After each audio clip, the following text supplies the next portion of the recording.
What's it? No, it's Pocknells Wealth. It is Wealth, isn't it? It is. Pocknells Accountants. Pocknells Wealth. Pocknells Accountants, yeah. What are we talking about anyway?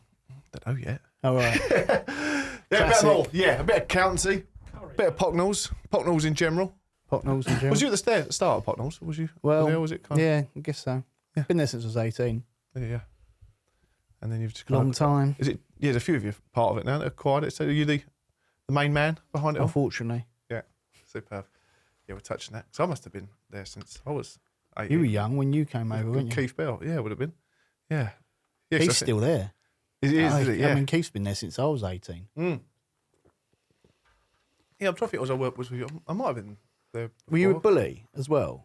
I wasn't, no. Lee Guest was. Was. Yeah, so they came over. Yeah. And then, a bit about that, bit about accountancy, bit about, I suppose, a bit of an educational piece, really, for people, where to go to, who to start, what accountants to go with. Who knows what we're educating here? Yeah, we'll work it out, won't we? Yeah, a bit of the accountancy world, problems that you guys can see and what people have, or the common denominators with where it goes wrong, where it does. Construction businesses going bust over the last few years. I'm sure you've got a little bit of that, or businesses in lots general. Of them. Yeah. And then the wealth thing, really, where it's going now with the wealth. Well, it feeds through. So, I've got some clients that relied on those construction companies and had some big invoices, outstanding with them. Yeah. And it prevents them being able to do any planning with me if they're not getting paid by the company. Yeah. So, I've said this so many times online about we should have some sort of credit score for companies if they don't pay on time to their suppliers. They should have a bad one. Australia has something where they blacklist them, can't they? If someone's they pay by day late, they get like 50% or 100% interest on top. Well, so people pay on time. They were going to be bringing that in here, though, weren't they? They were talking about bringing in this thing where the government were going to release money so much quicker, so the big suppliers could release money quicker. But it never happened, did it? No. Well, I don't know if it has happened at the There top. was something the other week. There was this payment. It come out a few months ago. Andrew Curtis, who's coming next week, he was talking about that at one of his exhibitions. We'll get started in a second. You started. And then have we? Have we? It's got technical. All right. Hello and welcome to the Construction Sport Podcast. Before we go on too much of information, before we start, I'll do the intro at the end. And welcome, gents. Hello. John Holliday, Hello. James Melhuish, Pocknells Accountancy, Pocknells Wealth now. James, you've been in before. This is round 2 for you. Yeah. You're Still part of the furniture. Yeah. It was one of the early ones, though. Wasn't it? It's episode 4. Yeah. Do you know Really? what? That was nearly a year ago. Oh, don't. I've had 2 more kids since then. Yeah, this episode might even be a year. It's round about a year. What number are you on now? Episode? 52's next week. It's a year next week. Your episode. Oh, sorry, it's 51 next Wednesday, in 2 weeks. Yeah, so you came on episode 4, and this one is episode 55. There we go, a year on. Welcome Nearly a back. year. Yeah, It's in a year. look at that. Should have weighed me. It feels literally like a few months ago. Yeah. It does, actually. It does. We've been a year on, week in, week out. Never missed a week. Very good. That's hard work in August when it's quiet as well. You can't find anyone. Well, that was the only close encounter we had, didn't it? Really? Yeah, we almost missed a couple. I jumped on one on my own. We were getting very thin, and then we done one together, didn't we? Apart from that, it's always been guests coming in. Yeah, so we're not Joe Rogan yet, but we're getting there. Yet. Yet, but yeah, thanks for coming down, guys. I know you haven't travelled too far. You have come down the hill. You have about 100 yards. How is the police station? It's good. Like it. Yeah, it's all done now. It's a cracking building, isn't it? Yeah, there was a bit of construction work there that went on that. Yeah. So, yeah, it's been good. Good project. It's so impressive when people come in. I mean, the meeting rooms are cells. Yeah. So they feel like they can't get out until they've signed up. Trap them in. The acoustics are awful. Yeah, I've come in before. The acoustics aren't good, especially men. If you get lots of men in the meeting room, it's not good. Yeah. Bounces everywhere. Some of these sponges. We do. Yeah. We do. To share it a bit. But that's good. It's good that the building become what it has, isn't it? The council must have been happy, wouldn't they? Because it could have. Yeah, they kept blocking the flats. So that's the whole reason we got it, was that they were trying to put resi in there and they just kept blocking it. And then eventually the bloke around it said, if you want it, come get it. Really, yeah. But it needed a lot of work. Yeah. How old is was it as a police station? 1890 something, I think it started. Yeah. Have you been in there at night yet? And there's a few. Been tapped on the shoulder while having a wee. Actually, I have. James. Really? You're not doing it Was right. it something? Yeah. Yeah, I thought I'd left the toilet open. I literally thought Don't I'd do it left like the that. door open, Yeah. and I hadn't. So yeah, it scared me a bit. But everyone's had things happen. Have So they? yeah, and there's been quite a few people that have died in there. So we've been told about a lot of people that have been. Not employees. Yeah, just say not yet. since the opening. Yeah, not yet for us. But yeah, there's been a few stories. Yeah. Wow. That is interesting. That Bamba makes you was in wonder. there, wasn't he? Was it Yeah, I think he came in for a day Jeremy? or Is two. it Jeremy Bamba? Yeah, Jeremy Bamba. Really? Yeah. Pat Tate apparently Yeah. was in there. Was he? Yeah. I don't know who else. But yeah. Local legends. Local Villains, legends, shall we yeah. say? Yeah. What's the word for infamous legends, shall we say? I'm not sure Pat Tate would have just been there. Bamba's come up in conversation because he's the one in Tollsbury, wasn't he? White House Yeah. Farm. He come up in conversation last week. We were on a big walk, and one of the girls on it, she actually works in the referrals side of mental health and referring people to get the right treatment here and there. But she loves the whole serial killer world. You know, some people are obsessed by it. And Ben, who I was walking with, he lives in Tollsbury, knew the family and all this kind of thing. And I went, oh, Ben, just stitching. I was like, Ben lives right by him, and she was onto him then. I want to know more. But that's crazy, wasn't it? The old Bamba thing. We've got a good bit of history in old Essex, haven't we? Could do a proper creepy Halloween walkthrough, couldn't we? Yeah, I'm not doing it. You're more than welcome. Yeah, the builder was desperate to sleep in there. They all were. I'm like, I'm not sleeping in there. You lot can if you want. I'm not staying in there. Yeah. It's a bit horrible, I think, but yeah, maybe it's not. The girls and the guys in the office are a bit like, don't be on your own here. I think so. I don't think anyone wants to be the last person. But Especially we had that in the nights other are drawing office. It's in the Woodham Well, office. the railway was just so bad, isn't it? That's got a history, isn't it? Well, Yeah. one day I was there and I'm like, someone's definitely upstairs. And I thought it's got to be this ghost that they all keep talking about. It's about 10 o'clock at night and I walked up there and it wasn't. It was a bloke out the railway pub looking for the toilets. So he found his way upstairs in our office. Not me again. Yeah, That wasn't it me as wasn't a well. ghost there, luckily. But, Someone just brought their receipts and has been pissed all over. yeah, so he just got lost. He's like, "There's a toilet here, mate." I'm like, "No, we're not the pub." So yeah, he Superb. just came walking in. Yeah. Well, my mum was in there, mum and dad in the pub, back when Colin had it at the railway. And Sunday afternoon or something like that. And she was down there, and my uncle and my dad and my auntie were in there. And my mum just looked over my uncle's shoulder and was just like, just sat talking to someone, like, no, don't do this, don't do that, or whatever. Advising them not to do something. And then she'd had a few wines. Yeah, 100% had a few wines. But then she just literally went off on one and was like, sort of spooked out. I want to go home, I want to go home. And my uncle was just like shit himself. He was like, let's go. So they got out. And the day after, my dad come back and spoke to Colin. Was like, Colin, my missus, even though she's woken up this morning, she's saying there was something was there. She said she couldn't see something, but there was just something there. But nothing come of it. And he said, yeah, I've chased a few people up the stairs here before thinking there was someone here, and there's no one there. It is a bit of a weird building, but they are. Yeah. It's obviously what we buy. We're buying another one at the minute. We're going to Chelmsford now. What's that? Next to the prison or something? I think Yeah, it's probably got some more dead people in there. Yeah, that's what we get. So yeah. Yeah, we'll have to come on down to the cells. But you're based over there now with the wealth side as well, isn't it, James? You've been We there. are, yeah. 1st of August it kicked off this year, which was a long time coming.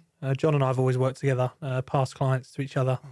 He's a good guy, that sort of arrangement. And I think it might have been when our daughters started to go to school together in the same class. Around about that time, we'd made it official. Yeah, brilliant. So now we're married. Forever. Companions. Yeah. What absolutely. is the wealth all about then? Can you tell us what is Pocknells Wealth? What's it there for? So it's a nice addition to a very, very well thought of accountancy practice, which it gives people advice on how to plan for their personal money. Mm-hmm. So accountancy, more so business focused, and the people behind the business or in the businesses need some help, from what we can tell, on planning for their own finances. People pour so much energy into their businesses, and rightly so. Often they forget to plan for either an exit or retirement, or if something happens, or their children, grandchildren, that sort of thing. So, yeah, we launched it 1st of August, and it's been manic ever since. Everyone has given such good feedback. Yeah, brilliant. So it's exciting, tiring. We're having twin boys. We had them this year. So, Yeah, how's that going? It's How old are they now? they're 10 months now. 10 So months. Monty and Max, they're crawling all over the place. Because you're just about to have the babies in the first episode. we were Yeah, I talking think about it was. Yeah. Yeah, it's bliss. Full night's sleep. Yeah. You were so vibrant on that episode. So So much vibrant, colour. yeah. I'll be really haggard than this one. We'll have to do a comparison. Photoshop. Yeah, hopefully. No, but they're good. They're good. What was your name, sorry? Monty And Max. Max, superb. Yeah, and we've got Mabel as well. So we've got Mabel. 3. 1 to 3. Mabel with a B. With a B, yeah, Mabel, Mabel. yeah. Lovely. Yeah. So it's been full on. This year has gone quick. But most people have said that. Most people I've spoken to have said it's gone rocket fast this year. Yeah. And even you had another one this year, John, didn't you? Another girl. Yeah. 3 girls. Yeah. Very exciting. Yeah, so Really we're growing the business, growing the Too many family. girls. So. We often catch up with the girls in the pub. We do. At That's the where bar, we don't meet. we? Yeah, that's where we meet. Do our parenting. Yeah. Our best parenting. Best parenting. Best up at the parenting. pub in their Arsenal gear. Yeah. Yeah, we like Big that. Arsenal fans. I wish I would have known that. She actually isn't an Arsenal fan. She swaps between Arsenal and Liverpool, which really winds me up. So she kind of it depends on who's winning. So yeah, she's not actually that great. But Yeah. anyway. My brother was, I've got a picture of him as a 3-year-old in an Arsenal kit. The Joe used to sit on the ball and he's a Tottenham fan now. And it comes out every time it's his birthday. Happy birthday, brother. Post on Facebook for everyone to see. Yeah. And it's just, it's hammered. Yeah, that's the old Harry Kane picture as well, isn't it? Yeah, of course. Yeah, he was at Arsenal, wasn't he? He was an Arsenal fan. Yeah, back in the day. Yeah. Yeah, so it's working quite well. Are you seeing more? I know we briefly touched it before we just started recording with companies in the record amount of companies going bust in construction. Is that comparison across the board? I think everyone's struggling. I mean, the reality is the changes they made to the tax system, the changes they made to the employed tax rates, the employers' NIC, the minimum wage, it's hit every business. Is it? Yeah. Lots of businesses are struggling. I mean, if you've got a lot of employees, it's cost you a lot of money. Just isn't goes it? against it, doesn't it? I mean, it was a big cost for us. I think that was a 6-figure cost for us as a firm that we've had to find. And that's straight off your bottom line, isn't it? That's not, Yeah. that is straight off your profit. Yeah. So once you start taking that off, it's big problems, isn't it? Yeah. So yeah, it's been tough this year. It's been tough for our For clients. everyone. Yeah. Mm. Yeah. We're seeing it absolutely as well. I think the biggest problem with construction, though, where they struggle is quite typically they're carrying big debts. So quite typically it's big projects. Yeah. And then once someone goes in the supply chain, the hit down the chain is just huge, isn't it? Yeah. Where For sure. if you look at, I don't know, a day nursery or a hairdresser or an accountant or anything like that, it's lots of small projects. Mhm. So it's kind of not got the same catastrophic hit. If someone hits Yep. you, it sort of doesn't filter down. Yeah. I think construction, typically, it's all one main big contractor. I was and- talking about before is that construction is one of the only industries where if you want to build a house, you get a builder in. He builds it for you, and you buy it off him at the end. Yeah. It's Yeah, like- yeah. it's like Yeah. effectively the way. But that's and I see it was someone mentioned the other day. We was talking to a few guys about Construction Plant Hire Association, talking about the big companies in the plant hire world. And yes, they've got massive turnovers in that because they've got a lot of plant, but it doesn't mean they're actually the biggest businesses. But like you say, but they just got so much finance Yeah. moving around with the machine and plant they've got all the time, and then they're getting hit really heavy now because they've got big turnover. A lot of debt to service. But it's all debt to service, isn't it? Yeah.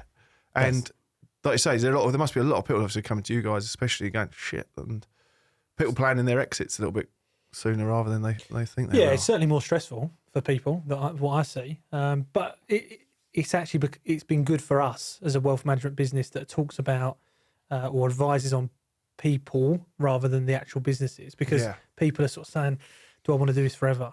Do I want to have this stress and 4 a.m. get ups and servicing debt and employees and tax and budget? Do they want that forever? So Yeah. people are more aware of, from what I'm seeing, people are more aware of the conversation and the reality around, am I going to retire? Is this going to last forever? Mhm. How can I make it last forever? Or how can I just get out? Yeah. So it's raised a lot more conversations for us as a business.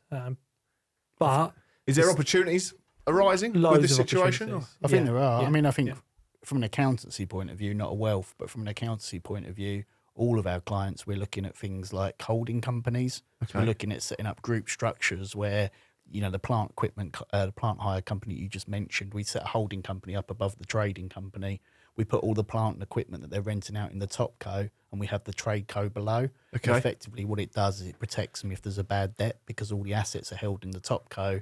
The trading company goes into liquidation, and then you set another trade co up and go again, Yeah. which is frustrating because I appreciate that's what everyone's doing in the supply chain. But I think it's important that the smaller contractors, the smaller construction companies are doing the same as what the big boys are. And Yeah. That is what the big boys are doing. They're putting everything of value in a holding company, and then they're letting the trading company run the contracts. And when it goes pop, it just goes again.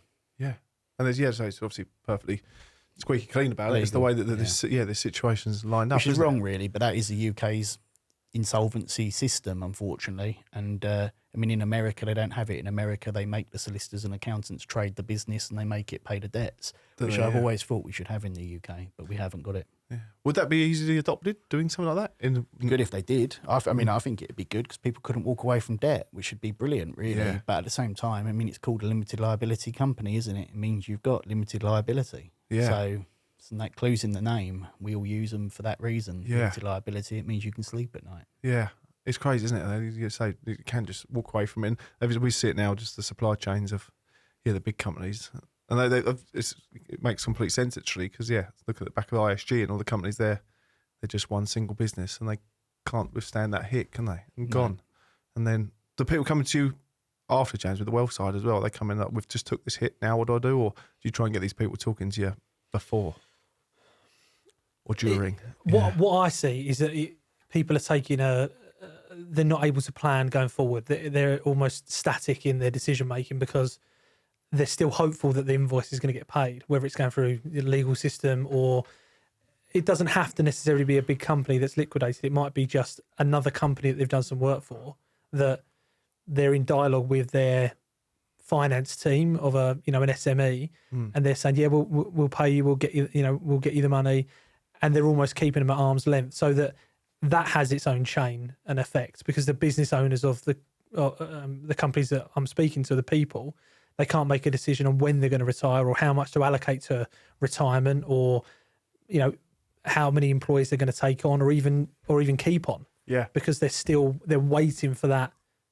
invoice to be paid. Yeah. So it's everyone seems to be taking a deep breath in at the moment. Do you have to deal with the legal side of it, the thing, when people are chasing these? Do you get Not pulled into really. that? I get pulled into the insolvency a bit, so when the liquidators get involved. I mean, typically when they go to liquidation and you start putting them through liquidation or a CVA, the creditors get very little. I think everyone does hold hope that they're going to get the £1 million invoice or whatever it is they're owed, whatever that figure is. I think everyone thinks, well, I'm going to get it. At some point, they don't. They get 10p in the pound or whatever it is, and it's never enough to cover where they are. So I just see that, what's her name? The Dame or Scottish lady who set up the PPE company during COVID. See that this week? Her company. Michelle Moan. Yeah, needs to pay back 200 million, wasn't it? And that, can't think about it. It just went into liquidation the day before the debt was due to be paid. It's funny that. But then will she be held liable? No.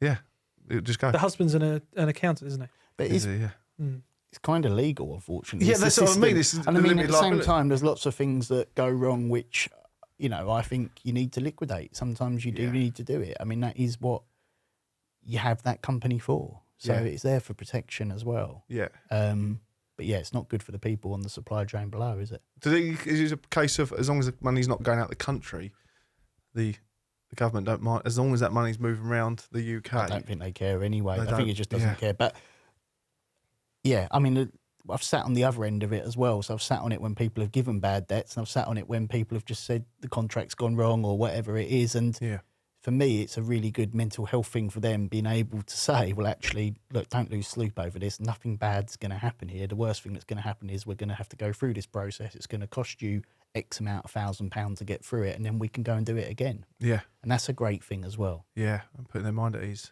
Because everyone's got to sleep at night, haven't they? Oh, yeah, it is fucking mad, this world. And as annoying as it is only money. Yeah. Like, it is just a thing we all trade our time for. It's one of those things everyone thinks is number one in life, isn't it? But but as soon as someone has a dodgy scare of health, it's not, is it? You realise that it's just kind of not in your deathbed going to say, wish I had more money. You're going to say, wish I had more time. Yeah, for sure. It's the reality of it. Yeah, 100%. And we try and work the balance as well. Like we put all this time and effort into it, but is it really needed as much? I think the closer you are to it, the more desensitised you are to money. You know, whether you're an accountant, an advisor, or even a director of a company that has failed before and seen the recovery again. You know, if you're a first time, if you're starting a business for the first time, you pour so much emotion into it. Yeah. And that's what the emotion is that you get out. Yep. But once you've done it, once you've either succeeded or failed with it, the way that we just talked about my kids, I'm going to go home at night and I'm going to look at those 3 kids. It's not going to make any difference the way I look at them, whether I've got £1 million in the bank or whether I've got £10 in the bank. Yeah. So I can confidently say that because I understand I've got education in money. Yeah. So it's Well, it's definitely, more around the education of the money rather than the 1 + 1 = 2. And I've definitely desensitized to giving advice on that. Because, I mean, when people first came in, you get really dragged into it and you're Yes. like, oh, my God, this is really, really bad. I feel so bad for them. And now I can actually be quite, not blasé, but quite matter of fact. This is the process. This is what's going to happen.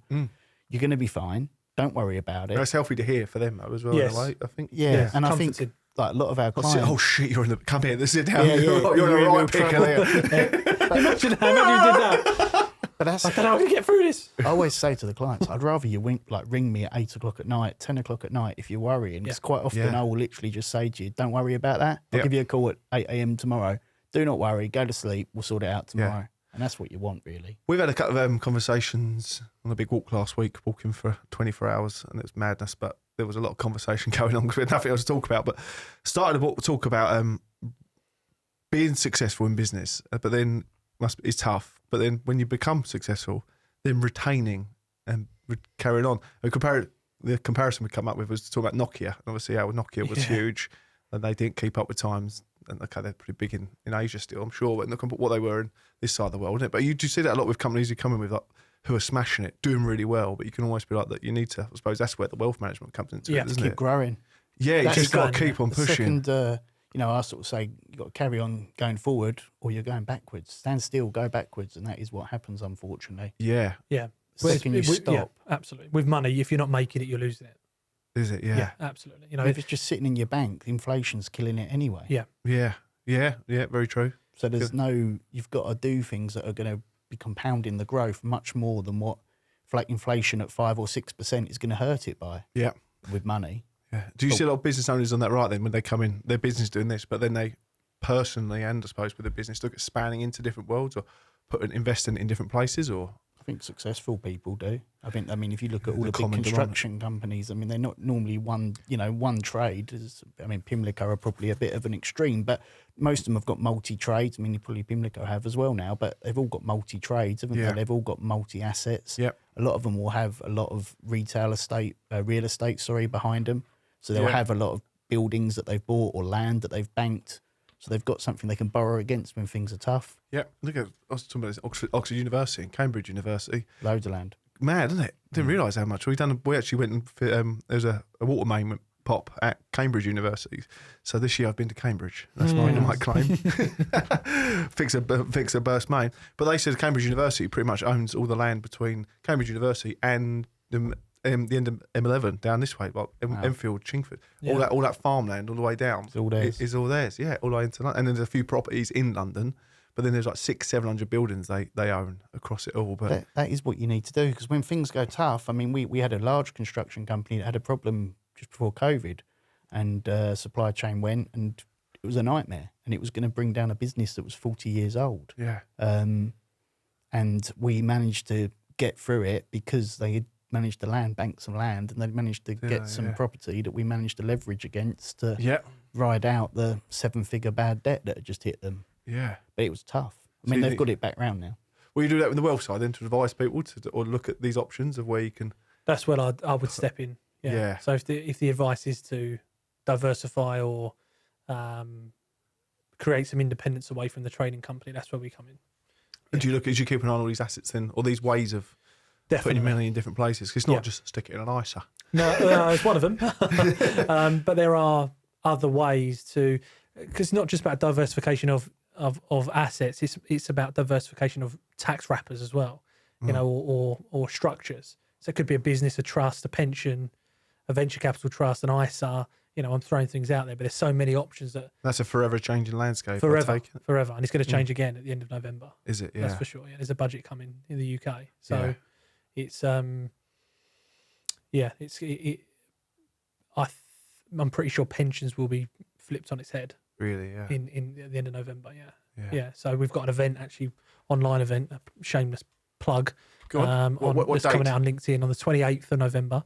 Oh, that's in time. It'll be just when this, isn't it? Sign up now. 28th of November. It's and all it is an hour with me and giving my opinion on the planning aspects following the budget. Uh-huh. So, unless you really pay attention to the changes in the budget, and a lot of the changes aren't announced. You might watch the BBC on 11 a.m. on the Wednesday, whatever it is,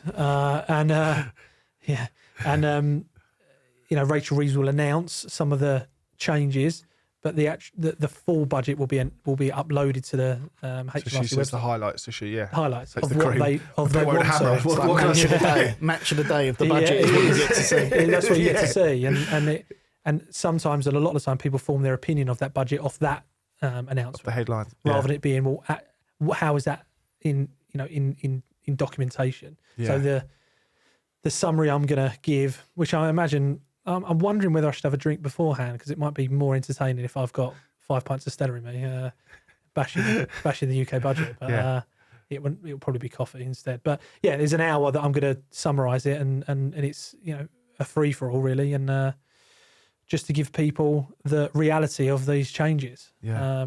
Because there is likely to be some hefty changes that's going to affect people individually. Lots of good things going on though as well. As I say, there's good. I feel like we've gone a bit down here. Now we build up. Now we build up. Let's get to Chase the the good rainbow. bits. But yeah, so what are the good bits? What are the good Our bits? growth's going up. Growth's I going think up. we third on the growth forecast. Are we? So G7, yeah. G7 growth forecast. Oh, That's really? good. Yeah. Mhm. Happy Mainly days. probably because of construction, to be fair. Wait, that's So nice. yeah, I mean, I think there will be some good things. I think I think last budget really hurt companies. I think this one's probably going to hurt them, but probably not as much as the last one. I hope. Yeah. I hope it doesn't hurt the companies. I think this one will attack the inheritance taxes. It probably will attack Farmers. capital gains tax. Yeah, farmers. But they've already been attacked, and so's Yeah. every business owner, and it's sort of been missed. Yeah. So the biggest tax break that everyone had was something called business property relief. Okay. And it meant that when you died, it didn't matter if you owned the biggest construction company in the UK, whoever that is. If you died and you owned the shares, effectively you could give them to anyone in your will, and as long as it was a trading company, it qualified for 100% business property relief, and you paid no inheritance tax on it. So you could literally hand over a £10 billion company and pay zero inheritance tax. That has now changed. So that's changed as of April this year, April 26. It changes. Business property relief's gone, and you're now going to get the first $1 million tax-free, and anything after that's 20% tax. Yeah. So that's going to kill a lot. Well, not kill, but it's going to hurt a lot of businesses. So we've got companies now that are probably 10 million, something like that, 20 million sort of value. Yeah. And all of a sudden now they've got a £4 million tax bill that they didn't have before on the owner's death. Yeah. So now it's very important that we're trying to get around all of our clients in every sector and saying to them, look, we think you've got a valuable business. You need to be doing some inheritance tax planning with this. And that was something that we weren't doing prior to that budget. Yeah. So typically that involves things like giving away the company now while you're alive, living the 7 years, Yeah. potentially putting the shares on trust. If it's a really, really big business and it's got a long legacy, you might look at putting the shares into some sort of trust wrapper. We would look at potentially selling the business, might be another option to sell the business or sell part of the business, liquidate some of the cash, and then potentially use financial products to take them out the inheritance tax wrapper. So there's lots of work going on at the minute, all because of the last budget. Yep. And the other thing that I think is going to be taxed, unfortunately, is probably capital gains tax, and that's a tax when you sell your business. So if you're going to sell your company, at that point you have to pay capital gains tax. There was always this thing called entrepreneurs relief, which then changed the business Asset disposal. business asset disposal. Hold on, business asset disposal. Yeah, that gets you 10%. 14% tax now. It used to be 10. It's 14% now. On the first $1 million, it's going to be 18% as of April, and they're talking about aligning those rates with employed earnings. So they're talking about aligning the rates. So again, one of the things that we're doing with all our clients, which people should do if they've got their own company, again, we're going to look at holding companies. So the same structure as we talked about protecting the assets. Again, from an exit point of view, it's a really valuable tool. So if you put a holding company above a trading company and it's a trading group, when you sell the trading company, as long as you've owned the shares for 12 months, it qualifies for something called substantial shareholder exemption. And at that point, you're selling the company with no tax charge. Gotcha. So instead of having the 18% or potentially 45% tax charge, it's 0% tax charge, but you've got the money locked up in a company. So these are the sort of things that we're talking to clients about. Yeah. There's lots of opportunity out there. There's lots of businesses selling and lots of businesses buying. Yeah, this always It's never interests been- me, seeing that kind of world of these. It's never been as buoyant as what it is now. There's so many opportunities to buy more companies and to buy different sectors that fold into your existing company at the moment. And I think lots of people want to come out. I think there's lots of that generation that have got to the age they've got to, and now it's time to. I know a few people, else. one specifically, who lost his business went under last year because of ill health. He's now fortunately come through doing really well. And he's like, I just want to go back. He had really good business. If he's done all right, he didn't know what to go back consulting on his own. He said, I don't want all that headache again. All that headache was what got him unwell, probably. But yeah, now he's like, I just want to go enjoy the industry in a way and have no overheads and just work on my own knowledge and services he can do there. But I can say we've been offered a few jobs and a few projects on our groundwork side and said no in the end because a lot of them there's not much in it. But the one thing there's a lot of is fucking risk with it as well. Just when we were with groundwork specifically, being asked to go and dig up places when drawings aren't right and there's gas mains and stuff around. And I'm like, is it really worth the extra 50 quid a day or whatever we're going to earn out of this across whatever? There's just so much going wrong. But with our one as well was, can you come in and do this? A lot of stuff in London, 2 or 3 jobs in London we said no to just because it's going to London. And that is a headache for us just because of even getting a van. We can't just go and get the whole beaten up van now and drive around, especially with the ULEZ. So we've got to invest 10 grand plus into a van straight away, 4 or 5 grand's worth of tools in the back. Then you probably can get robbed. It's just like, this world is interesting me a lot more at the moment. It's just getting into this kind of media construction world and getting away from those tools. Because I always see it all the time with the businesses and the guys running these businesses. I'm like, I don't know how you do it. Even to myself, just people, especially when you're dealing with clients, but then you're dealing with your whole workforce as well, and managing. It's hard, isn't it? That's the same in any sector, but 100%. But I always think that is the joy of running a business. Again, there's a reason why people want to do it. Sending the quotes out at 10 o'clock at night when everyone's gone to bed. That's what everyone seems to do, following up all the emails. Yeah. We all do it. Yeah. We do it in accountancy, you do it in construction. It's the same thing, unfortunately. That's to see the old online PA stuff getting busier and busier, people realising that. And I only seen that once we started doing it. Leanne comes, she lives in Harlow. She worked with us for 2-3 years. I only met her once. She's had 2 kids while she's been doing it, sort of thing. She's has like a week off with the kids, and then she's like, I can do a little bit, Steve, while the baby's sleeping. Was golden for us in terms of just helping that whole just moving it along. Yeah, and I'm very rarely getting my laptop out and typing away, but I can just WhatsApp a message to her, ping it over to her, and she'll flip it into PDFs and make it all headed up. I think there is such a talent pool that's being missed with mums and maternity. Yeah. Tempting those new mothers back to work. I think there's a real opportunity for professionals out there, isn't there? The talent that's there, and there is nothing more organised than a newborn mum. There's nothing. You want to find someone who's got their shit together. Absolutely. These people looking after, and Lucy, my wife's definitely got the harder job. Looking after twins and seeing her friends and having some sort of a social life, keeping herself healthy, managing the house and the kids and our other daughter and me when I come home after a bad day. She must have about 10 different jobs in one as a mum. RTG said this a few times. The rail company, Wayne Tilley lives in the village. He said to me years ago they were looking at. They've got a role they need. They've got one position, full-time position, 5 days a week, and they're going to look at putting across 2 or 3 women they know who are all got kids and that, so they can juggle it. So there's people out there fully qualified in very senior positions or whatever, but they just can't find that job that suits their thing. So Katie works with us. I think she works for us.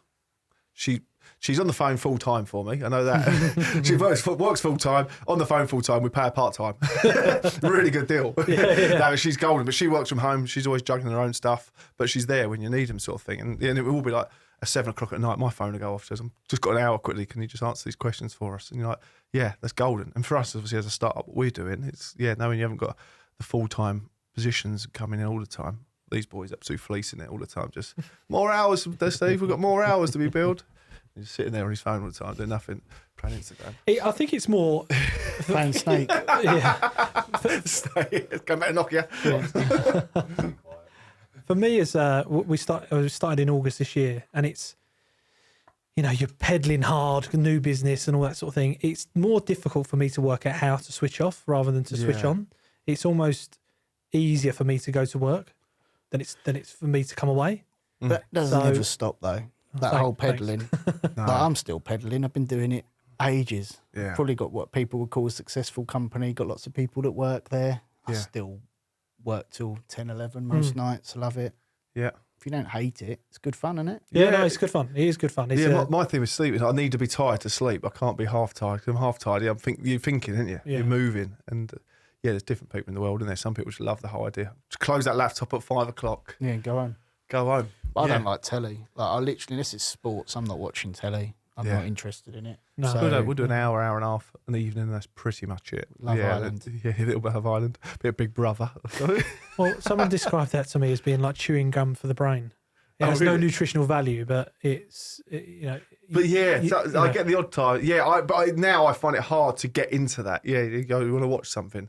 It's only recently we went away for mate's wedding, and me and the missus stayed on our own, and I managed to read a book for the first time in 10, 12 years. And that was like, it's quite good actually. I can still read. was it an intellectual book or? The hardest geezer about their run in Africa. Mr. Yeah. Men. Yeah, Mr. Men. I had it just now. What's his name coming? When Logan coming just now, we said about the reading the book. He said, was it just pictures? Yeah. I was like, all right, no groundwork. Try a paper. Try a newspaper. I think that's good. Good starting point. Newspaper's the one. Yeah. Got the buttons on the side, the bird noises. Yeah. I like those ones. That's Yeah, an I absolute think they're good, belter. they are.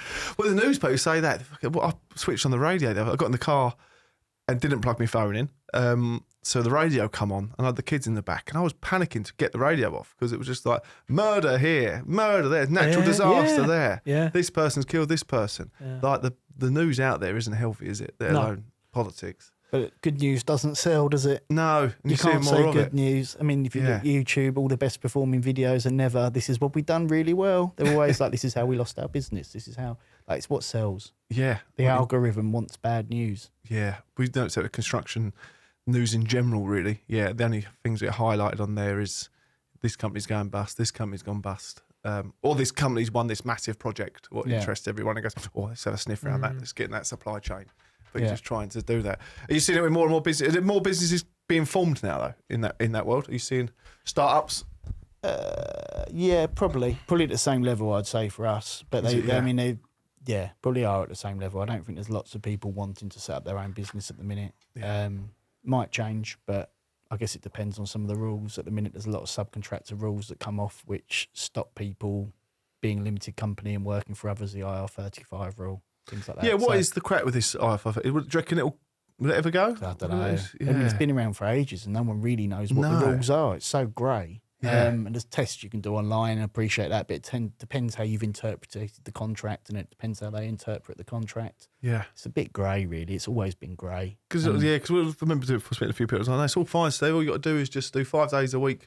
You're doing the same 5 days a week with the same company all the time. Just build another company on the Saturday, just to show you're working in multiple places. And like, It's meant to be a contract rule, so it's meant to be depending on what the contract says. It's not meant to be where you're working full time and where you're not. But yeah, it's definitely, I'd like to see it go because I think it's a pain.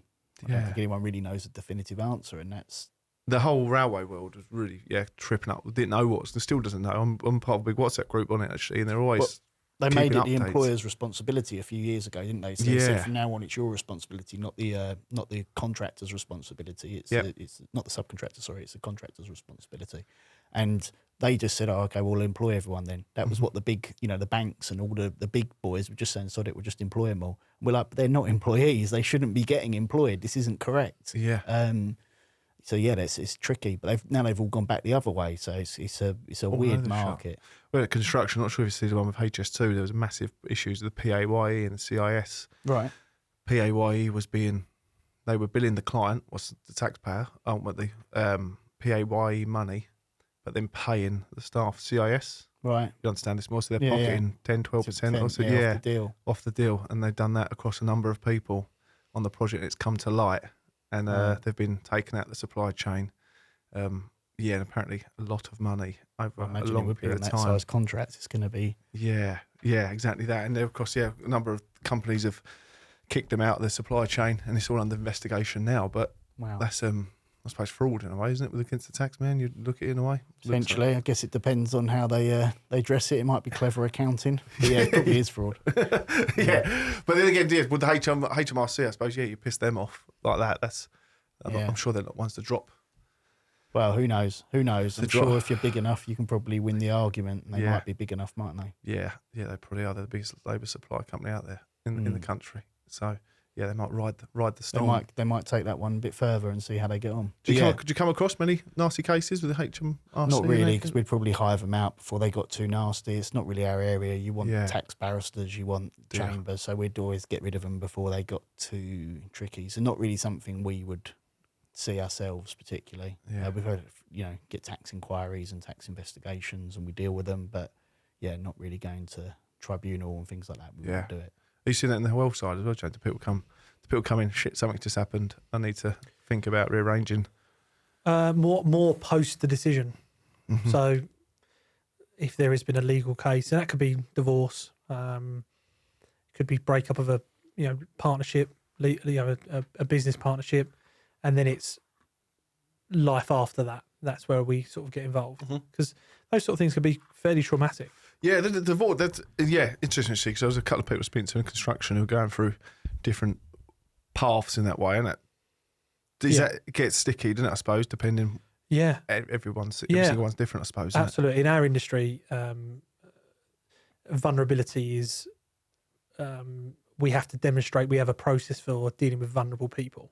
Yeah. And vulnerability can be classed as someone that's just got divorced, or a first-time buyer, or somebody that's just come into the workplace, or somebody that's considering retiring and is transitioning from retirement to from work into retirement. So vulnerability is very, very much in the press at the moment with our industry. So how we advise people, making sure that we're taking into account how they're receiving information. If we sit in front of someone that's going through a divorce, they might not have the capacity to take on the financial decisions that we're recommending. Yeah. So it's I think we're really good at it. I've just looked at our we have to do a target market statement and outline who our target market is, and I lean into the vulnerability because I feel good that people have come to us if they are vulnerable. One, that they see that we can help them, or they think we can help them, but also they aren't wandering into somebody that could potentially take advantage of them. Yeah. So we can wrap them in, good service. Yep. And as I said, we advise people as if it was our mum, brother, sister, Yeah. which can't really be marketed or documented, but people feel that when they come in, and that's why we get recommended. We pretty much work off personal and professional referrals. It keeps the marketing budget down. Would you recommend people, if they are going through that, divorce is coming or it's on the list, just to look into it first, to give themselves a heads up? Yeah, massively. Yeah. And I suppose you get to one of those people leave it, British way of British blokes leave it to the last minute and go, actually. do you know it's women? I see more women Really go through divorce. Yeah. Yeah. I mean, traditionally, not that it's right, but it's the traditional family model is that the bloke has always dealt with the money. Yeah. And for whatever reason they part ways, and the women are either coming into money or having to deal with money for the first time in their lives, which is wrong in itself, by the way. I don't agree that should be the setup, but it is the reality. And front end it's traditionally coming through the men. Absolutely. So I there's one over the last couple of years, one bloke that I've been referred to that is come out of a divorce, but the rest of them are women. And again, it's a topic of conversation in my house with my wife. I've seen all these divorced women, but she's planning something. yeah. So She's asking me about hitmen, actually. that's it. Yeah, I'm sure. Yeah, both our wives' names are Lucy, which is interesting. So we have to clarify who we're talking about.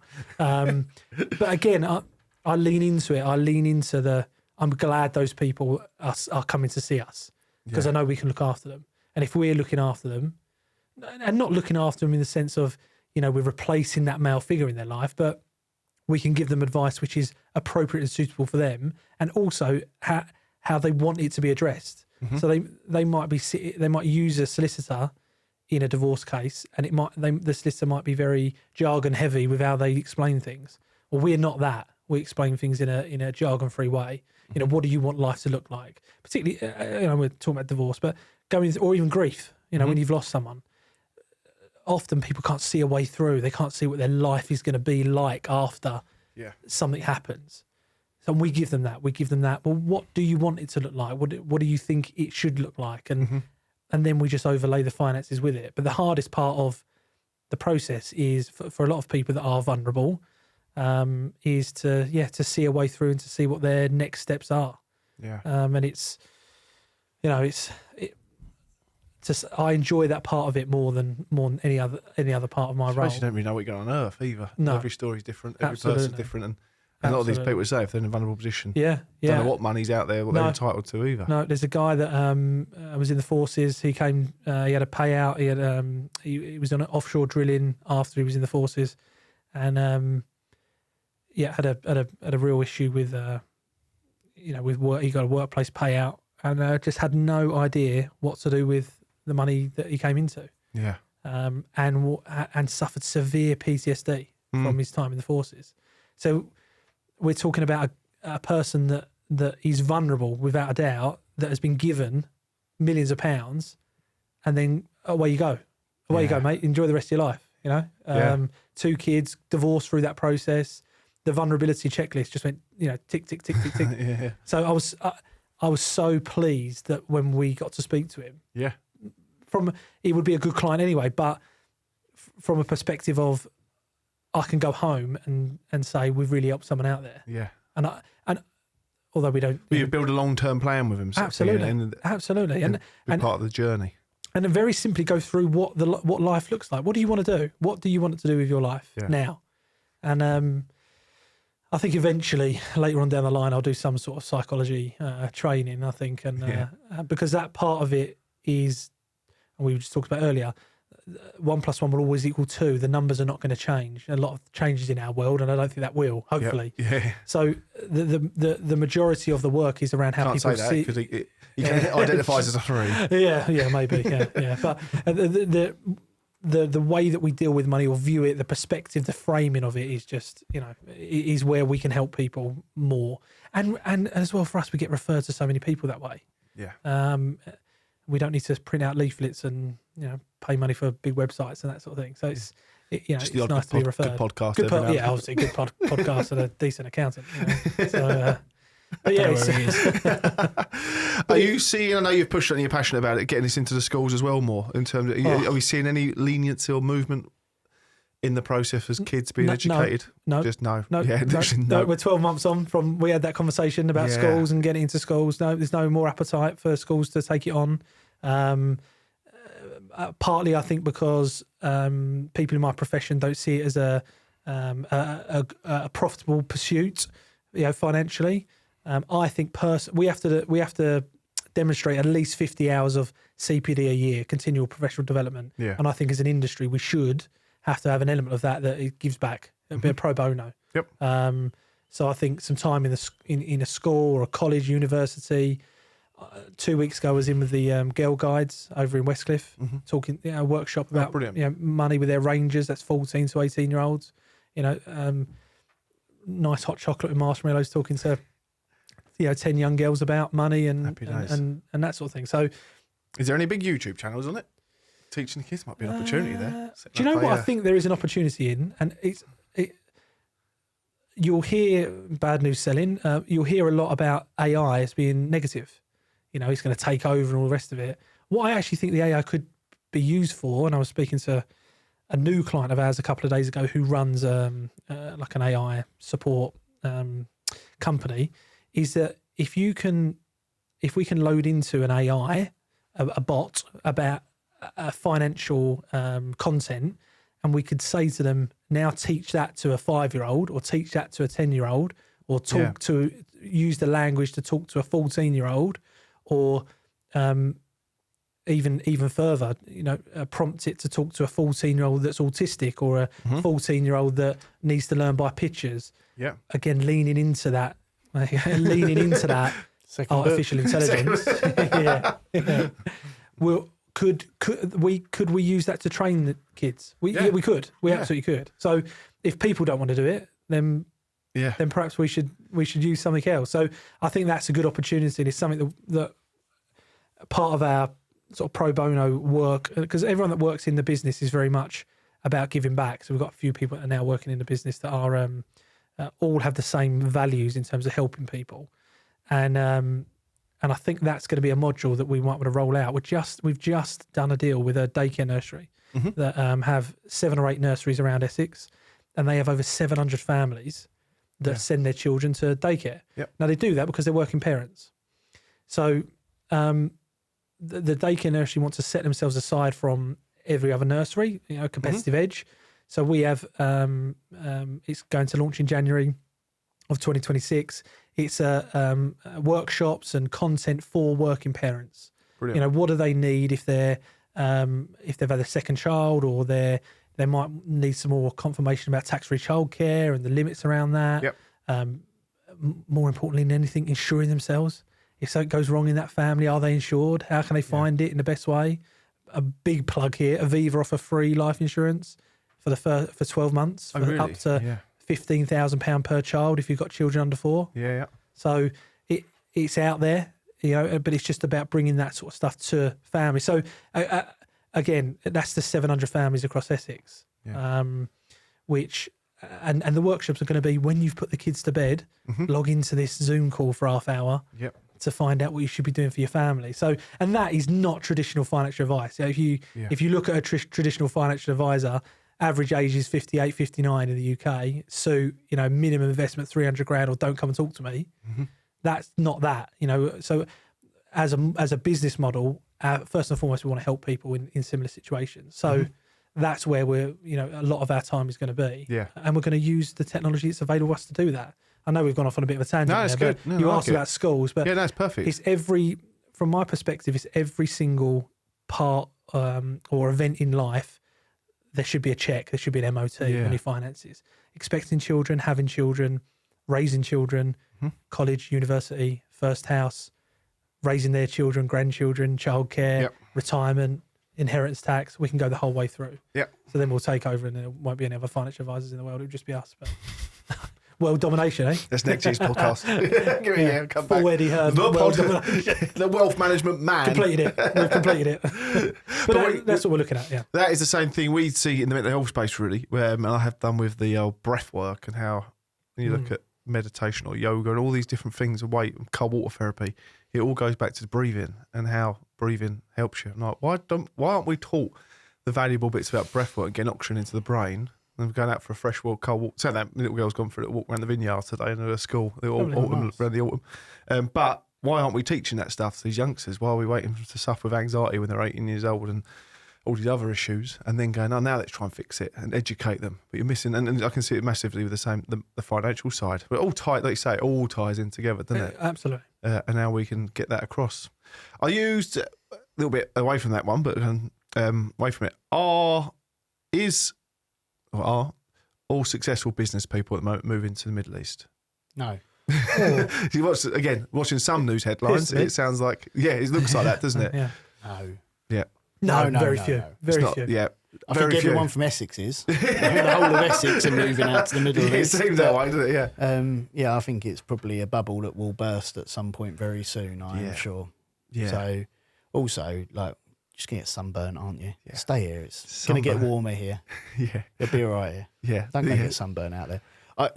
There's obviously good tax advantages for it, but I'm sure there's a longer-term play on the Middle East. You reckon? Yeah. No one's going to pump that money in and build a beautiful city for loads of Essex millionaires to go out to just to live the rest of their life. I think there's probably a play there somewhere. So, And when that play comes in, you'll do as you're told. I think out you there, probably will you? will do as you're told. Yeah. But lots of people have gone. We've had lots of clients go. Apparently, it's very, very nice. Yep. Who knows? It's probably a good tax dodge. While it is a good tax dodge, if that's what you want to call it, but I don't think it's where everyone should be going. I mean, the UK economy is still a great economy. Yeah, the tax system's not so good at the minute. I appreciate that. It's a bit harder than what it's been previously, but there's still so many growth opportunities here. And the reality is, I just wherever I look, I see opportunity, and I think when you're doing that, you're just going to keep finding opportunities. So, and I'm sure that we've got lots of clients who are saying, we don't want to go. We're going to stay in the UK. We can see opportunity there, opportunity there, opportunity there, and they're taking them. Yeah. Do you not remember when we were younger though? It was Australia was the new world. wasn't it? Australia would have been, Spain, everyone was going to Spain, Portugal. all that, yeah. Portugal was. It's America. You can. America was, yeah. Yeah, so it's just a new frontier, isn't it? Dave Capricorn to sell your house in Florida. I've got it. Yeah, ice pop and a DVD. Quite like America, I've got to be honest. But yeah, probably just, I think the tax rules there are much better than here. Yeah. It's So America, do you know in America, 27 million, I think it is, before you pay inheritance tax. So then you think, well, how much are families? Because I mean, I appreciate 27 million's money that none of us can really probably comprehend. Yeah. But if it's been going through your family for hundreds of years, you might have 27 million with hundreds of years of compound growth going through decades of family, decades and decades and generations and generations. It's a lot of money to pass on, isn't it? Yeah. That's why you have wealth and then American wealth. Yeah. Again, it's Crack that in other America. end. That's the idea, isn't it? If you're a band, but yeah, it's your question about Middle East. I've had a lot of inquiries from clients that are moving over there. Mm-hmm. Not a lot of clients, but a lot of inquiries about it. So what they find, from a wealth management point of view, what they can't find in the Middle East is regulated financial advice. Really? Because there isn't any regulation out there from a financial advisory point of view. So you could be a chimney sweep, in the UK, and you can go out to Dubai within 2 weeks, put a hat on and say I'm a financial advisor. So it's that must be scam central. it's a bit Wild West. It is. So what people are asking is, sounds like construction. Can we take you across? Yeah. Can we take you across? Yeah. So it's the same in accountancy. Even in the UK, you don't need to be a qualified accountant to call yourself an accountant. It's mad. That is mad, isn't it? It's not a protected word. We were just talking about this just in construction, how that a few days ago about a meeting about having people licensed. Yeah, it should be a licensed entity to show I'm a carpenter. I'm going to put a roof over your head so you can sleep safely at night. But that adds such a level of diligence and care. Yeah. That license, so we're a chartered firm of accountants. You don't need to be qualified to call yourself an accountant. Like, you literally could start an accountancy firm today, pay someone 500 quid, and they'll give you a qualification that says that you're an accountant. Yep. And you'll then be able to go and advertise. The reality is you've got very little to lose. It's cost you 500 quid and you've just gone out and won loads of clients because you're good at marketing and you sort of know what you're talking about. So you're going to do it. Where I think once you regulate something, whether that's bricklaying, plumbing, accountancy, financial services, they are actually regulated in the UK, which is, FCA regulate them. Once you regulate it, the people advising on it have got something to lose. So we're not going to do anything dodgy or risky as an accountancy firm because we'll lose our chartered status, something that we've spent years. As I say, the chartered is where, is the difference being chartered. But you're never going to lose it because you're saying, well, I've done so long to get there. So if you were a chartered bricklayer, if you were a chartered plumber, I mean, plumbers have got qualifications, haven't they, and registrations. But if you have that, all of a sudden you're saying, well, I don't want to lose that. But the problem is the public don't know what the difference is between a regulated one and a non-regulated one. We say that. We've got Jimmy Hendry coming in here. Not Jimi Hendrix. Jimi Hendry is a gas safe engineer, passionate about it, knows more about the gas safe world or gas industry than anyone I know. I don't think there's many people can argue with him. He's worked out the hottest part in Africa, putting water feeds in to literally do stuff out there, all different aspects of plumbing. He then went to the South Pole and worked in the Antarctica. Wow. And worked out there. So that's all about two extremes of the world. Yeah. And now he's back here. And he literally talks, he's not really been... He's getting there, but it's like he's up in Scotland saying to people, look, we need to think about this water, the water we've got up here and how we're... coldest part of the world. Yeah. And how, like, what we're doing with this up here with the water supplies. And he's saying that new houses should be doing this, should be doing that to preserve our water for years to come. But in the gas world of it, he is pushing hard to get to the fact that any of us can go and buy a gas boiler from a shop, Screwfix or Travis or anywhere, and we won't get asked anything. We can go home and just try and fit that ourselves, or get some Joe Public plumber who's not a gas safe engineer to do it. Yeah, but he's saying, look, with your gas safe ticket, when you've got a gas safe ticket, you've got a number. You should have to show that to buy it. That should be your ID to buy a shotgun or something like that. Yeah. Shotgun Well, the cartridge, thing is, a gas boy is fucking bomb. You know what I mean? If it can be plumbed in the right way, and he's gone through everything, all the HSC. I can't remember the numbers. But he's all the amount of cases that go through the HSC, a heavy amount of them are related to gas safe engineers gas boilers being put in wrong. Yeah. So, and they're wiping out fucking streets of people when these go wrong. And they see them in the newspaper. I say 2 or 3 houses are just fucking gone. And he's like, and look at the people. This person got done for that. He's now remand. He's not. There's no actual thing. He's never been convicted. He just put on bail, whatever, all the time. And there's nothing stopping that person going, right, I'm going to go and do it again, and then go and do it again. And there's this regulation side to it. And I was like, how has this world got to that? It's weird, isn't it, when you look at it, how some of these things come about and then no one seems to correct them quick enough. No, yeah. But it's the point about the UK, people moving to other countries. We are very safe in comparison. Yeah. You know, in most things. Yeah.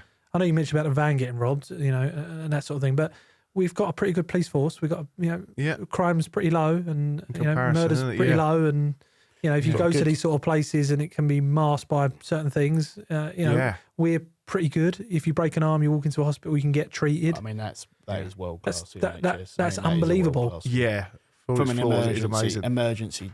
I wouldn't want to wait for an operation there, but for an emergency service, you're not going to get that anywhere else, really. I've got a friend of mine that's in Dubai now. At the time of recording with his mum, she had an accident, fell over, fractured her ankle. Still waiting for the surgery because the insurance company haven't sent the money to the hospital. It's already set now. Crazy, isn't it? It's fused in another way. So you just.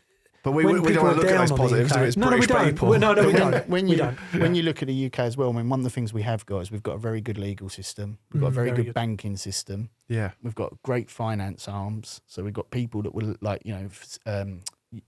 credit facilities are huge in the UK. It's a very trusted economy. When you're looking at places like Dubai, the whole reason they brought tax in was because they were a money laundering risk, and they still are. They're still a money laundering risk. They're very high on the money laundering risk chart. They brought tax in because they wanted to make it that they actually paid tax, money was traceable, and then all of a sudden, hopefully, they're hoping that's going to decrease their money laundering risk. But so to me, there's lots of good reasons to still be in the UK.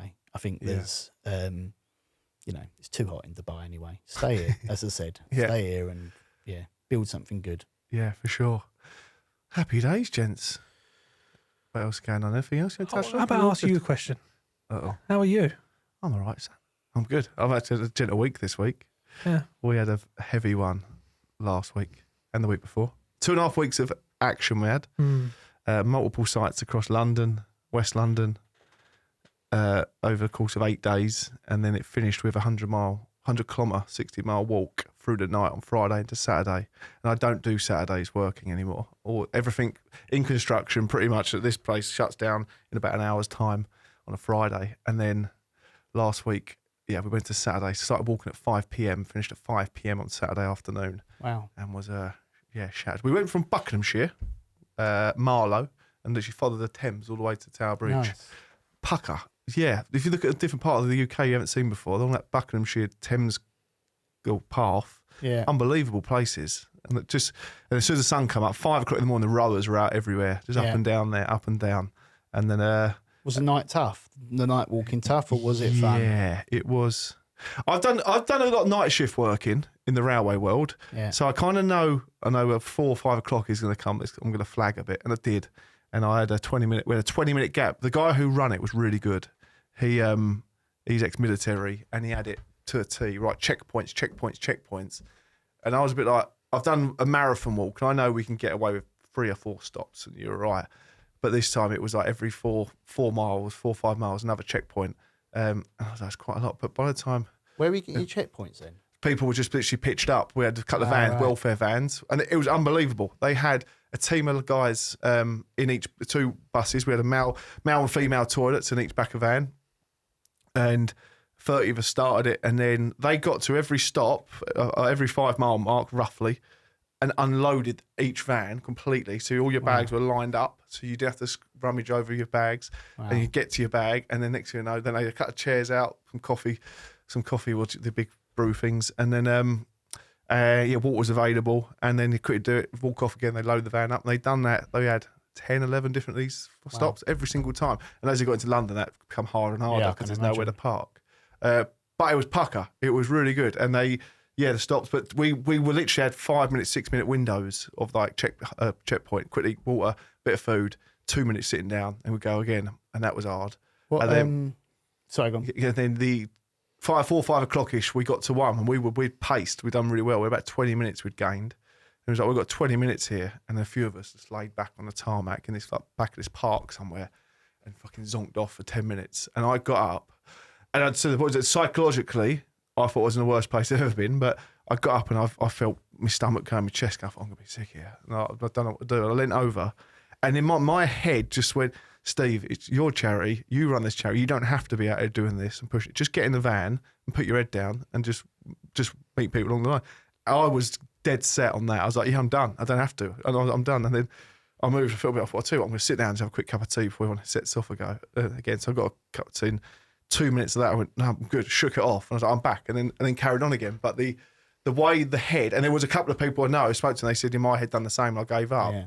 And they were kicking themselves the day after because I had more in me. But your mind's just tricking you. I did an ultra challenge this year, so I did I've never done anything before, and I did a 58k ultra challenge in the Peak District, and the same thing. It was halfway because my whole goal was to lose weight. It wasn't actually to do the challenge. There was no purpose to the challenge other than I wanted to lose was weight. that 40 miles, 40% miles? Yes, 30 something. But yeah, basically, I trained for 8 weeks. That was all I did. Yep. And then went to it. And I thought halfway through it, I've lost 2 stone nearly. Actually, don't give a crap about this challenge. And had exactly the same conversation in my head with you as to why am I bothering doing this? I've actually achieved what I wanted. And but then I'd snapped out of it and did it and regretted it ever since. But you did. But I got through. I've done a few where I've done 3 days in a row. We walked Birmingham to London along HS2. Nice. And that took 5 or 6 days of meetings. And, we're talking to people and go, this is going to, mate. I couldn't mentally get my head back in. Yeah, but this one, just the one day, I kind of got back in. I got home at 8:30. We finished. We had a few Guinnesses.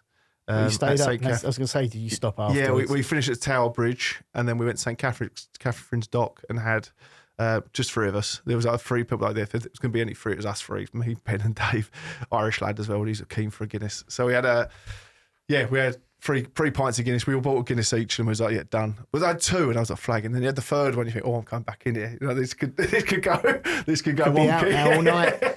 I got home. I got on the train, and they were on another train to me. They were in Tollsbury, so they actually went from Whittam. They were getting picked up, and I was like, shit. So I got on the train, sat there. I was like, I need to stand up, sit down. Yeah, I rang my brother-in-law, Banner. I was like, all right. He said, what are you on the train? I said, yeah. He said, what, you pissed? I was like, no, actually very far from it, but I'm going to fork if I don't talk to you. Yeah, you're going to be ending in the wrong place. Yeah, there's a connection at Wickford, and they got back to Woodham, and then, mate, my company, someone I know, Jason Shepherd. Yeah, he picked us up from Southwood and ran us back to Purley. So I messaged him, he was like, I'm around. So I was like, do us a favour. And I managed to tie in. I got in, got my bags out, got a shower, and my kebab turned up at the door. Oh, and then I had a big sheik kebab, and then cheesy chips, Dr. Pepper. And then that was you done, was it, for the rest of the weekend? weekend? No, 9:30. The kids were on me, 7 a.m. Bosh, jumped on top. And then, and then I got up with the family for an hour, and then 9 o'clock I went back to bed for an hour. That's different to mine. I didn't walk for 2 days afterwards, so you did a lot better. I knew kind of just, I'd done it before, and I know it hurts, so I'm just like, get up and move, just keep on moving. And we went over Danbury Lakes for a little walk around the lakes. That was quite tough. Like drops out the floor and try and pick it up, and you're going to have to wait a while. And we went to Luigi's for pizza. Nice. And a few more beers. Oh. So, it's all good in this hood. Yeah, we'll do it. That's gone well. What else have we got? Yeah, things are coming together. Do you think it's like, I've got a last question for you, because I'm so engaged with your stuff and what you're doing and the events and the noble pursuit. Do you genuinely think it's making a difference? Yes. Yeah, we are. I think we had this big event at the Gherkin 2 weeks ago. It's a worldwide kind of campaign so that's interesting. We had the main guy in construction, let's say, Mark Reynolds, who got to voice it. We voiced things, and there was almost a little bit of debate there, and the room got a little bit edgy, and it was like, this is good. This is healthy. And I said a few things I've said a few things out of the past, and it's not personal, you know what I mean? I'm just saying that there's systems in place what is personal to people. But we need to change things, and if no one's going to challenge it, then what's the point? I'm like, don't be offended by me challenging it. I've got a very strong opinion on the fact that people can be bullied in the workplace, be denied pay in the workplace, be driven by anybody to suicide in the workplace, and that goes down as a personal issue and not a workplace issue. I just think that is fucking bonkers. We've got evidence to show that people have been bullied in a job and taken their own life on the job in front of the whole workforce. Just in Rayleigh, there was one 2 years ago, and multiple ones in London, and it goes down as a personal issue. Because it goes down as a personal issue, there's not an investigation. So we've had 2 a day, they say, in construction over the last 10 years. So whatever it is, 7,000 plus, not one of them has been investigated. And I challenged the HSC on it. I spoke to them. They said, yeah, it gets referred to a coroner. And if the coroner believes there's been untoward involvement with this suicide, we will refer it back. And I said to them there with an audience, said, how many have you referred back to in the loss since the start of HSC? 0. Not one has ever been handed back. So, yeah, it's really, when you think, there's something there, we can get onto this. The Professor Sarah Walters one, the headmistress that took her own life. She left a note behind to say the pressure in the workplace was too much. Sorry, yeah, the Ofsted report was too much pressure on her. She couldn't face the families and the kids by not getting outstanding. And she challenged that. And that got put down as a personal issue, not workplace issue. Like, the evidence is there. But and if you look at it now, the HSC, instead of taking it on their own shoulders, right, we've got to change this, they challenged Ofsted to change that. So I think the outstanding way isn't Ofsted changed it, but Ofsted should have held full and go, no, you need to fucking change. Yeah, need to change that. The way we're it's the same in the ICAW or the ACCA did a sector. They did one in our sector, and they said that 92% of accountants in the UK admit to crying at their desk at one point in their life. Really, yeah. I mean, it's a shit. They swore. It's a bad. Right. You're allowed to swear. Yeah, it's a shit industry, really. It's a shit industry, really, because it's so deadline driven. Yeah. So when you're looking at things like every month there's a CIS return, every month there's a VAT return, every month there's a PAYE return, every month there's whatever. It's so deadline driven, and it gets a bit too much sometimes, and it does. It's all industries have got these problems, and I think it's the pressure we all put on ourselves, and the pressures our clients put on us, and the pressure other people put on us is just, it's annoying, isn't it? Shouldn't happen. And when you think of it as well, I know the industry is very different, but especially your industry, it's you work with your brain. It's all mental, isn't it? Really? It is mental. At least we can physically go and smash some timber up, or just drive diggers in and stuff, and get a little bit of blow your steam off in that. Yeah, it's hard, but I think that's. I mean, I see someone every week. Unfortunately for myself, I literally go and see someone every week because I'm like, I need to talk about things, and I just think it's my safe space to talk about whatever I've got problems with. And it's your physio, isn't it? Really, it is really. So I just see it. Sometimes I see him for 20 minutes. Sometimes I see him for 2 hours. But I literally just have that area where I check in, tell them all my problems, feel happy again. The stuff I tell them, I don't tell my wife or my friends or my family. It's just safe space. Safe space. I was a specialist 7 years ago, and that was kind of. Yeah, that's when I come out. Why aren't we all doing this? That's great. Yeah, and especially when it comes to, right, I've got a big meeting or so high pressured, or we've got a big event coming on. I want to get the most out of this. Why wouldn't you go to someone and say, can you teach me how to deal with my nerves? So what she does, which I find really, really amazing, and I was chatting to someone actually prior to coming into this, is I'm pretty good at business. I'm sure we all are, but I'm pretty good at business. And she actually makes me give myself business advice. Yeah. And I'm like, why don't I just do that naturally? But you don't. So she's like, what would you say if this was a client? And I'd be like, well, I'd say this. And she's like, well, why aren't you doing it then? And I'd be like, I don't know. She got me. That's a really good point. Why am I not doing what I would tell other people to do? Yeah. And so for me, it's an absolute priceless thing. But it's not all business. Sometimes I'll turn up and I'll be like, I just don't know, I hate my children, or I hate this, or I hate my wife, or I hate whatever it is. Have I ever come up?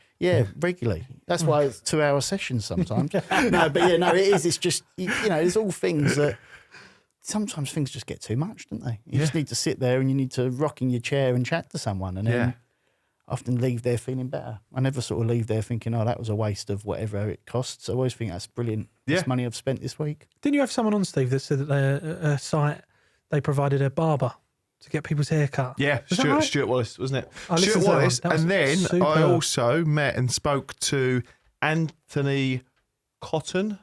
Anthony Hutton. He won Big Brother 5. Oh, yeah. Back in the day, yeah. Geordie fella. Yeah, I remember. met him on site with Hill Group 2 weeks ago. Yeah. He does the same. He goes around projects. He goes around construction companies now doing hairdressing. Wow. Yeah, big companies will get him in. He'll literally do, then he opens up the conversation of literally, how are you sort of thing. I wonder if the sites would have a financial advisor on there. 100%. You would, 100%. You're going to come in through us. Yeah, we'll get you in there with a few sites. Yeah, I was thinking that. I'll talk a bit when we come off of here. There's something we've got at the moment where it's all coming to fruition around the general healthcare of construction workers. Yeah. And it's come off the back of the event 2 weeks ago. And it's a good collaborative, get together that's coming together. I've just bought a new gazebo, so I think. Yeah, maybe we can set up because I'm obsessed with this gazebo. We could. The other one got stolen. I know. By the wind. Yeah. No, it was good. It's a good one. But on when you had that guy on and the hairdresser thing came through, not applicable for you, unfortunately. But I thought it was such a good benefit certain for areas. Certain areas. Well, I'll come up in therapy. So But I thought, I wonder if other professions could go and do it. On site. To sit there and just say, look, we've got someone on site. If you want to go and have a chat with them about, because I go into companies now and do that. Companies pay me to go in and offer one-to-one guidance and information workshops about finances, and I sit there and go, come on in, let's chat. Typically as well, like a lot of the people we deal with is in construction, money is one of their bigger problems. Yeah. It typically always is money, isn't it? Yeah, 100%. And men don't talk, and that's the classic thing we always say, and everyone hides it in. And like you say, until go, fuck, I need to talk to someone now because you've gone beyond. Yeah. Yeah, in a position where you don't. Yeah, that's all we say. We get a lot as a charity based around mental health in construction. I always say to people, so we don't ever push this conversation or push me. So I know people ain't comfortable with that, but we're going to have a kick about it and a laugh and a big walk, and people then will naturally just start around the table here, and people go, actually, yeah, to tell you what, yeah, I've fucking had a bit of a shit time at the moment. Yeah. But then when people walk alongside each other and be like, they feel comfortable to go, yeah, I've had a fucking nightmare recently with a business, or either I don't know, someone's just lost their job, and then the person next to them goes, fuck me, tell me about it. I've had a shit time and all. Yeah. And it is this whole, oh, thank God he's having a shit time as well. I don't feel as bad now. Yeah, it's a herdism, isn't it? It's like, You need that social hug. Like, that's what you need. You need everyone to say, I've been there. Sometimes someone says, I've been there, this is what you need to do, or this is an idea, or see that person, or do this. And all of a sudden, the world's a lot better. Yeah. The amount of people, like, go back to the amount of people that come in to me and they're crying, or they should be crying about what's gone on with their finances. And I'm like, don't worry about it. And they're like, oh, that's such a big weight lifted. Yeah. It's literally just 3 words, don't worry about it. It's like, it's nothing, is it? I've had quite a few of the years, and especially in and out of hospital 10 years ago. I was almost now, I'm like, right, what is it? This, okay, is it going to kill us? No, it's fine then.